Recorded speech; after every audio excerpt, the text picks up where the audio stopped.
नमस्कार दोस्तों, आप जुड़ गए हैं प्रगतिशील साहित्य से। आज मैं आपके सामने एक प्रसंग लेकर आई हूँ जिसका शीर्षक है उसी ने मेरे कान में कह दिया कि तेरे घोड़े पर पोटली नहीं रखनी।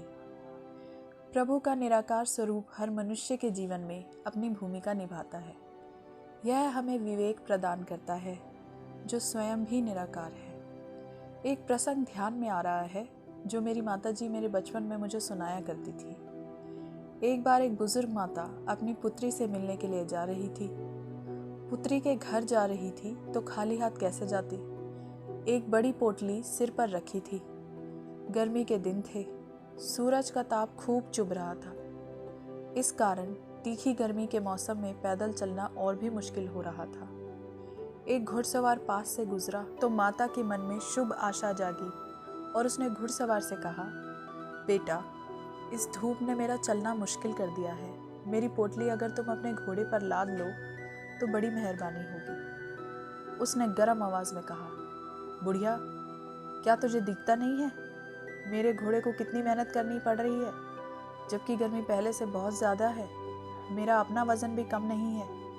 अपनी पोटली खुद ही संभाल। इस प्रकार कांटों भरी जुबान से तीखे कोड़े फटकारता हुआ वह आगे चला गया।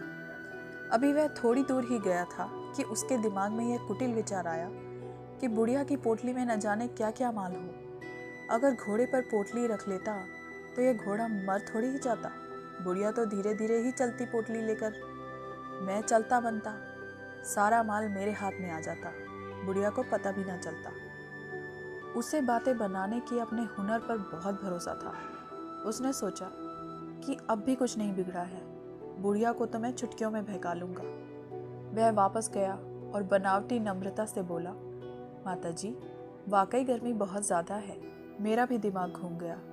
गलती हो गई, माफ़ करना। अपनी पोटली दे दो, मैं घोड़े पर रख लेता हूँ।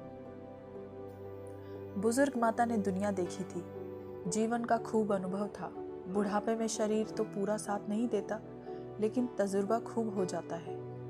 वह उसकी चाल समझ गई और ऊंचे स्वर में कहा, अरे बेटा, मेरे बाल धूप में सफ़ेद नहीं हुए हैं। जिसने तुझे मेरी गठरी घोड़े पर रखने के लिए प्रेरणा दी है, उसी ने मेरे कान में यह भी कह दिया कि तेरे घोड़े पर पोटली नहीं रखनी चाहिए। यह सुनकर घुड़सवार का रंग उतर गया, लेकिन उसने हार नहीं मानी और बोला, मैंने तो आपकी मदद करनी चाहिए थी, लेकिन देख रहा हूँ अब भलाई का ज़माना ही नहीं रहा।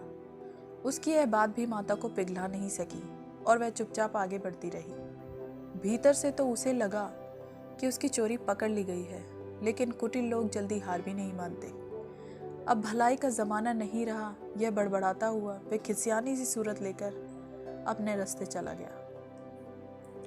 इंसान को किसी की चिकनी चुपड़ी बातों में आए बिना अपने विवेक की आवाज़ को सबसे ऊपर रखना चाहिए। धन्यवाद दोस्तों। प्रगतिशील साहित्य की वीडियोस आपको अच्छी लगी हो तो लाइक और सब्सक्राइब ज़रूर कीजिए।